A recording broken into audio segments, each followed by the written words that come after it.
Well, good morning, everyone. Thank you for joining us for our Sunday morning service. I don't have much to say today, so it's going to be short and sweet. Just to remind everybody that on Monday nights, the men are meeting at 6:30 on Zoom. Thursday nights at 6:30, the women meet on Zoom. We're in the book of Ecclesiastes, chapter 7 this week, so if you want to be part of that, let Pastor Carl or I know, and we'll get you set up to be part of that. Tithe and offering, it's just our regular tithe and offering this week, so you know what the drill is. You can go to, Carl made fun of me last week because I said www.thefathershouse.org, but you can go there, push on the giving button, set it up for a one-time gift or a recurring gift. You can give to missions there too if you missed last week and would like to do that.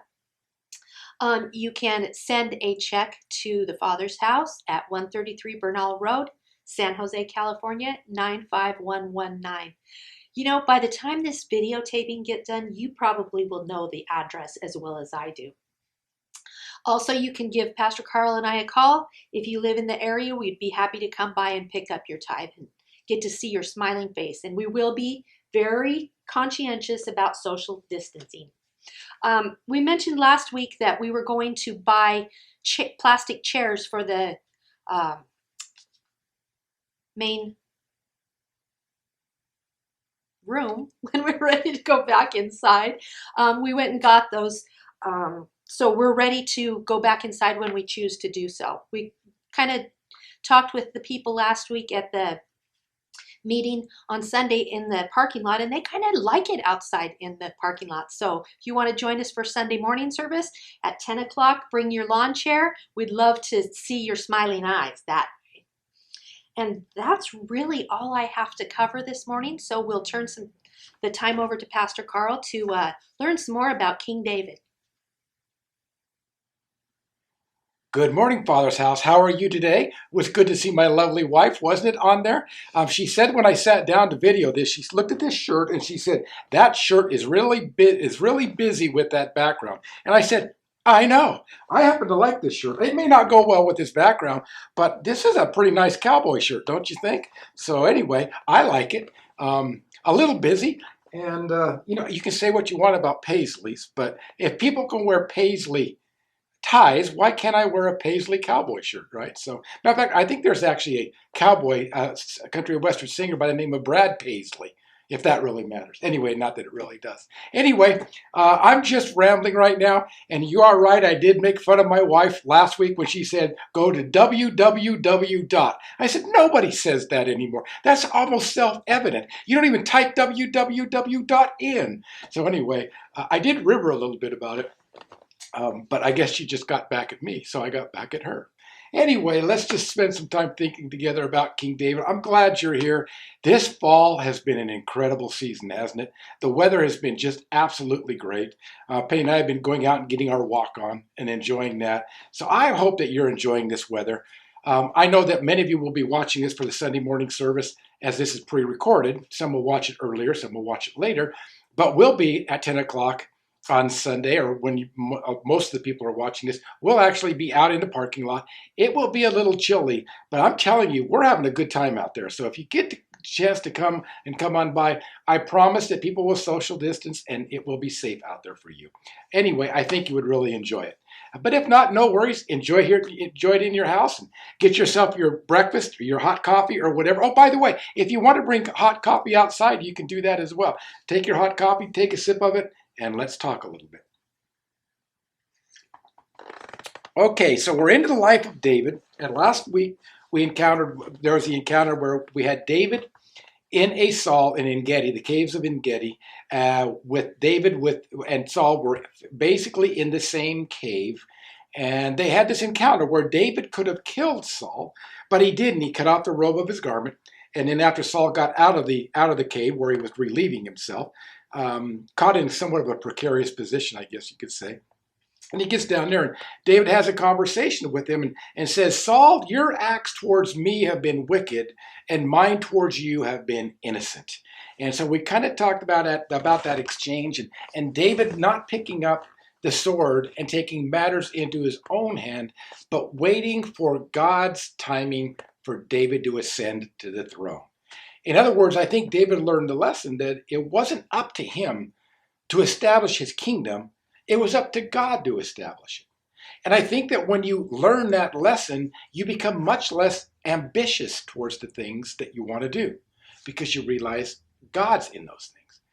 And selfish ambition and fame, or selfish ambition and honor and glory, they don't go well together, and it usually ends up in results in the ruin of the person that's seeking the glory or the recognition or the respect because of this selfish ambition. Anyway, going forward, we're going to pick up in the life of David now, where I alluded to it in Sunday morning outside as far as what it was, but we're going to be talking about David and how he's going to deal with a foolish man, or how does David deal with a fool? So here's kind of the scene that we've got. David is doing what David always does. He's out fighting his battles, and he's still being pursued by Saul, and he's living in the land of Moab. And he's up in the hill country, and him and his men are up there, soldiers are up there, and there's this man who he's protecting this man's flocks by the name of Nabal. And so the men that are sent out of Nabal's Nabal's employment, because Nabal lived in a different place, but up in the high country where David was, there was a bunch of flock up there that made Nabal a very wealthy man. Well, David and his men were assigned or hired by Nabal to some extent to take care of this flock, to make sure, not as shepherds, but as protection, so that Nabal could prosper from this event by not having marauding people come in, marauding Philistines or whoever come and take what they wanted of his flock, or kill his flock, or take his whole flock. So during this time that David was there, and with his men that were there, they didn't lose one sheep to opposition or to somebody that would want to steal it. So it comes now time to shear the sheep. And whenever they sheared the sheep, there was going to be a festival. So there would be the killing of some of the sheep, and they would celebrate almost like somebody would have a harvest celebration. It was really kind of that exact same thing. So David sent some men down to get which would be their pay or their portion for providing protection for Nabal and for Nabal's men. Well, when David's men come to get what was rightfully theirs, Nabal, being the foolish man that he was, he stiffed David and his mighty men and wouldn't give that which he should have, which was their just pay. So what happened is basically Nabal took advantage of them and didn't pay them. It's almost the same thing as if you were to have somebody do some work for you, and then when the work's over, you just don't pay them for it. I've actually, being a contractor, I've actually had that happen to me several times, where people didn't make the last payment, not because I didn't do the work, but because they thought they could take it from me and they could stiff me on that payment. I think that we all kind of had that happen one time or another in our life, and it never feels good when that happens. So David's men come back and tells David that Nabal's not going to give him any of the provisions for the festival. Well, David gets a little upset at that. And I think that in David, there was a couple of things that was working in him. Number one, he was now driven. He was angry that Nabal had done that. And number two, that because of his anger, it was almost like he was going to let his anger do something that was unwise. So David told his men to get their swords. David got his sword, the scripture says, and they were going down to Nabal's house to slay Nabal and all of Nabal's male servants. So basically, there was going to be bloodshed over the fact that they did not receive what was due. So there's this idea where David, in his anger, maybe it was even a sense of pride that he had to protect him, or he had to protect himself and protect his honor amongst his other men, is going to probably make a rash move to kill Nabal and to kill his servants. Well, it says that Nabal had this wife, and this wife's name was Abigail. And it says that Abigail was highly intelligent and beautiful. And so the servants told her what Nabal had done. And so she said, this isn't going to go well. So what she did was she took provisions without Nabal knowing about it, and she took some of the sheep, and she took some of the other festival foods and some of the things, and she sent them before her as she was coming to David, as David was coming to Nabal's house. So we pick up the scene where David is coming to kill Nabal, and Nabal, the text says, is drunk and partying and having a good time at his feast. And Abigail, not telling Nabal anything, sends these provisions out to David. And we're going to pick up the story where Abigail has a conversation with David that becomes a pivotal conversation as far as for him and his ascension to the kingdom. Now, remember, in this series that we're talking about the fact that just because David was anointed as a young man as king, it doesn't mean that he was ready to be the king, because there were lessons that God had to teach him before he could ascend to the throne. That was the whole reason, and we saw that we talked about that last week, that God will anoint and appoint evil men into your life to teach you spiritual lessons. And we saw that with David and Saul, and even David's still being, right now, even as we're talking about this story, he's still being pursued by Saul. But God's using those things to fashion the heart of David. And so the idea then is that God does those same things in our lives. He sends hard situations and hard people into our life to deal with so that he can fashion and form our character when we choose to respond to God rightly. If we choose to respond wrongly, we fail the test, and God then has to bring that test back around to us until we pass it before God can promote us to a new level of responsibility. This is a spiritual principle, or this is spiritual, these are, I should say, spiritual principles of leadership. That's the way growing in leadership works with God. That God promotes you as you pass certain integrity checks and tests that God sends you through to prepare you for what he has in mind for you. If we fail on those tests, and we continually fail, what we do is we never reach our full destiny because we never fully participate with God. So this encounter now, I want to say, with Abigail and with Nabal is one of those defining moments in David learning some valuable lessons about what he's going to do in this situation where he's dealing with a man that the name Nabal means fool, but he's dealing with a man in this situation that is not his equal and in who he can overpower in an instant. So it's the idea of David in all of his power with all of his men there, his army there. What chance does Nabal, this little foolish man, stand in trying to even fight David? So it's this unequal relationship where David can pounce on him in a second. And David's intent is to do exactly that until this intelligent, wise, beautiful woman comes to the rescue. So we're going to pick this up in 1 Samuel, if you've got your Bibles with you. I know some of you will be reading your Bible. Some of you will just let me read. And so I guess if that's the case, then I'm going to go ahead and have to start reading here, aren't I? And I'm going to have to hot rod this if I'm going to get it done in time.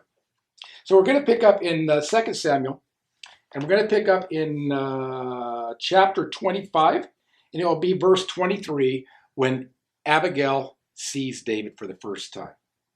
It says, when Abigail saw David, she hurled and dismounted from her donkey and fell on her face before David and bowed herself to the ground.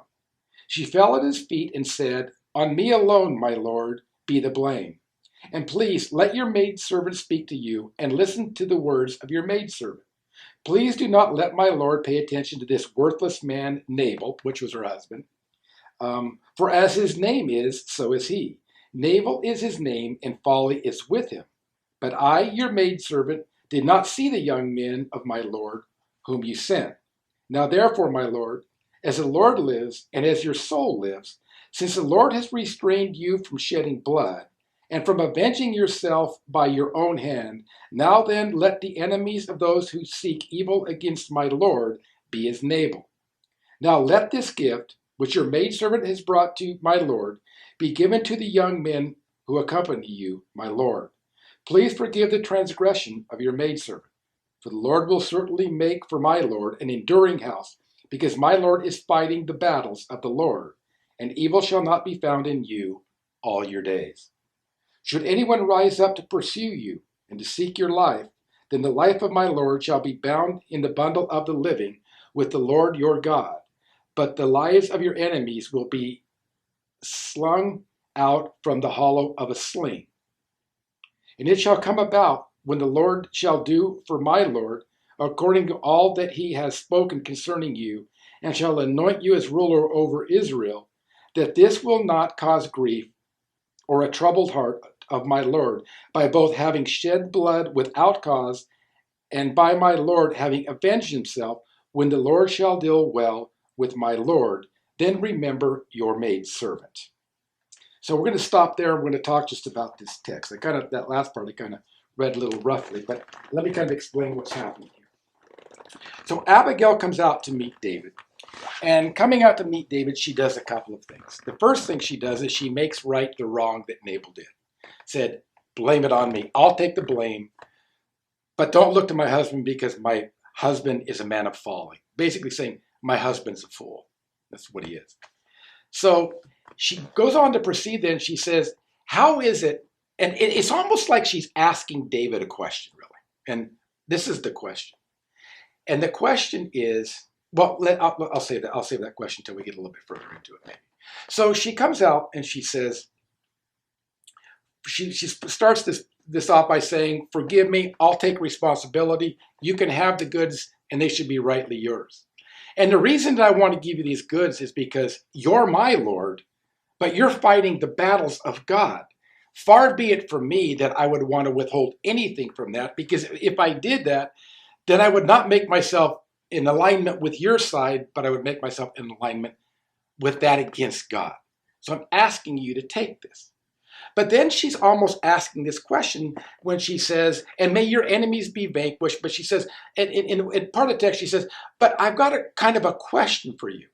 Why is it that you want to avenge yourself of this wrong that's been done to you by shedding the innocent blood of Nabal's house? In other words, the servants did nothing to you. And so why is it that you would want to do something to them? Because if you did that, when you rise to the power of a king, will that be an action that you'll look back upon and you'll regret? That's the question she's asking. Although she's kind of presenting these other things, she's really presenting this very profound, wise advice that she's given to David by saying, King, don't you realize that if you kill Nabal and you kill all the men, you're going to take innocent blood into your own hand and you're going to sin against the Lord for doing that. Now, do you want that to be a part of what you remember with regret when you ascend to the throne because God's with you? It's like asking the question, if you're such a great man and you're headed towards the throne of Israel, why would you waste your time with a fool? Right? It's almost like saying the saying that says, don't ever argue with a fool. Because the only thing that happens when you argue with a fool is you come down to his level and then he beats you with experience. So there's this part where she's saying, King, why are you arguing with a fool? Why are you wasting time in dealing with this man who his whole life is bound up in folly? It brings me back to a point that I remember with a pastor friend of mine. He might even watch this video. I don't know. He lives in Reno. And he's been a mentor of mine and a good friend of mine for years. And an incident happened years ago in the congregation where he had disfellowshipped a man who was struggling with homosexuality from his congregation. And he did it in front of the whole congregation without the young man knowing it was happening. And it was done unjustly, and it was not done according to biblical protocol. Years later, after that, I talked with him, he said, in all the years of ministry, and I believe it was 30 years, 30 plus years of ministry, he said, in all the years of my ministry, the thing that I look back on with regret the most was the day I kicked this young man by the name of Ed Gossett out of the church. That's what he said. Ed Gossett was a very good friend of mine. I've told the story many times, and I won't go on into detail here. And I use his name intentionally on purpose because it was a very real and profound thing. And I know that this pastor would use his name, and I hold this young man's name up with high regard. But the idea is that he did an act that he regretted later on when he looked back on that act. And so Abigail, with her wisdom, is saying, do you really want to do this insignificant act that's only going to it's only going to lessen your esteem before people? For what? Because you want vengeance because you didn't get the sheep and the other things? You can have them. They're yours. Now David begins to see this, and he realizes that Abigail is speaking some wisdom here. That what she's saying is not just the voice of a woman, but it's the voice of a wise woman. That wisdom dwelt in Abigail. And so the most profound thing that's happening here for David is beginning to understand, and I think the lesson that he's learning here is that the voice of wisdom always brings about a better perspective on things. Or in other ways, the voice of wisdom always brings about the best perspective on the matter. So Abigail then, in one sense, she changes the perspective that David had. David was upset. David, for the sake of honor, or whatever the case might be, was going to go down and take what was his due, and he was going to take more. But the voice of wisdom in Abigail redirected David's perspective. So David now no longer saw it the same, because that's what happens when you listen to wisdom. When you listen to your own passions, to your own anger, and you're carried away by your own lusts, or appetites to some extent, then what happens is you shut your mind off to reason. But David, at this time, in hearing what Abigail said, realized that it was the voice of wisdom, and therefore he took the counsel of the voice of wisdom. So let's read what David does as he takes the counsel of Abigail into his actions. It says, then David, it's verse 32, it says, then David said to Abigail, blessed be the Lord of Israel, who sent you this day to me. So he acknowledges, hey, it's God that sent you. I know that you are sent of God because of what it is that you just said. Blessed is the Lord of Israel, who sent you this day to me. And blessed be your discernment. And blessed be you, who have kept me this day from bloodshed and from avenging myself by my own hand. Nevertheless, as the Lord God of Israel lives, who has restrained me from harming you unless you had come quickly to meet me, surely there would not have been left to Nabal until the morning light as much as one male.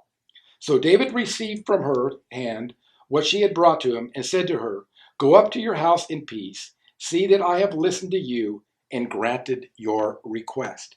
So the second thing that David does here is David acknowledges the fact that the Lord sent her and that the Lord had given her discernment in the matter and had stopped him from doing a foolish act.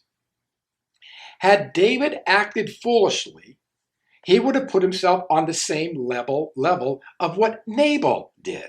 He would have then done this foolish act, and what would have happened is, if he had gotten away with it, then what would stop him from doing foolish acts when he ascended to the throne, when he made it into the kingdom, or as the king of the kingdom? And so the very profound lesson here for David is, number one, heeding the voice of wisdom. And the second thing is beginning to realize when God's speaking and discerning when that voice is coming through other people. So David's learning discernment here, and to discern when the voice is the voice of folly and when it's the voice of wisdom. And the voice of wisdom changes the perspective of David. David then goes on and he simply says, go your way, go to your house, I'll take your provisions, and by my word, you have my word that I will not harm your household. So Abigail returns home, and David keeps true to his word, which is the third thing you learn. That once you understand a new perspective, and once you understand a new perspective, and once you discern the voice of wisdom, and you respond by giving your word to being obedient to that voice. And David learned that lesson. So here's what happens next, though, with Nabal. So there's kind of a turning of the tables here now as we looked at this relationship between Abigail and between David. Now we're going to look at Abigail's dealing with her husband, Nabal. Verse 36 says, Then Abigail came to Nabal, and behold, he was holding a feast in his house, like the feast of a king. And Nabal's heart was merry within him, for he was very drunk, so she did not tell him anything at all until the morning light. But it came about that in the morning, when the wine had gone out of Nabal, that his wife told him these things, and his heart died within him, so that he became as a stone. About 10 days later, it happened that the Lord struck Nabal down, and he died. Then David heard that Nabal was dead, and he said, Blessed has pleaded the cause of my reproach from the hand of Nabal, and he has kept back his servant from evil. So we'll stop there and look at this story for a minute. So basically, David could have avenged himself of this wrong act that Nabal did, and he could have taken innocent blood onto his hands. But instead, he listened to the wisdom of Abigail, who was sent by God, and who had discerned the things of God, and had spoken to him the truth and asked him the question, Why, King, are you going to involve yourself in these low matters of foolishness when your destination or your destiny is greater than this? Why would you shed this innocent man's blood for where you're destined to go?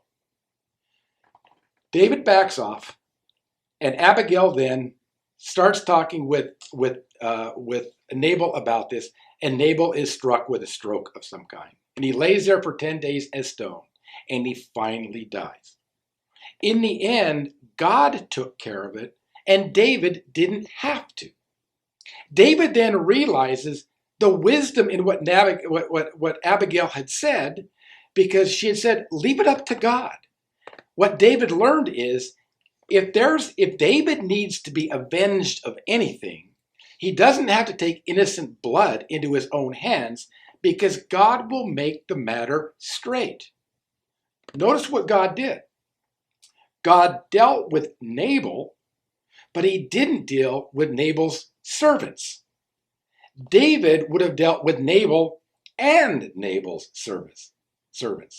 So God brought justice to Nabal, but he didn't bring injustice to those that didn't have the power to stop it. But the interesting thing that happens next. So David then, after saying this, we'll pick back up in verse 39, and it says, When David heard that Nabal was dead, he said, Blessed be the Lord, who has pleaded the cause of my reproach from the hand of Nabal, and has kept back his servant from evil. The Lord has also returned the evil doing of Nabal onto his own head.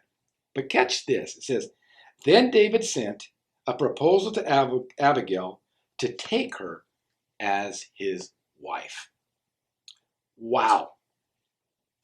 Okay, what just happened here? David doesn't even know Abigail. 10 days before this, he meets Abigail. Abigail speaks words of wisdom to him. He listens to the words of wisdom. God avenges Nabal and deals justice to Nabal in the right way. David sees that this has happened, sees that God has done this, and then he says, I want to marry that woman. So you have to ask yourself the question here, what is this text trying to tell us? And I think that that's the most profound thing that David had to learn, and something that I think God wants to teach us as well. What's this text have to tell us? Well, the first thing is that sometimes we don't have the right perspective on something that's happening in our life. Second thing, if we wait long enough and seek for wisdom, that wisdom on those matters will be found. Thirdly, that if we listen to wisdom, the outcome will be different if we don't listen to wisdom and if we do listen to wisdom. If I don't listen to wisdom, I kill Nabal, and I also kill his household. If I do listen to wisdom, then I leave it into God's hand, and He deals with it, and my hands don't shed innocent blood. And the last point, wherever you find wisdom, make wisdom your lifetime soulmate. Marry wisdom. Carry wisdom with you all the days of your life. Because when you have wisdom in all matters, you're lacking in no matters. God bless you and have a great day. Thank you.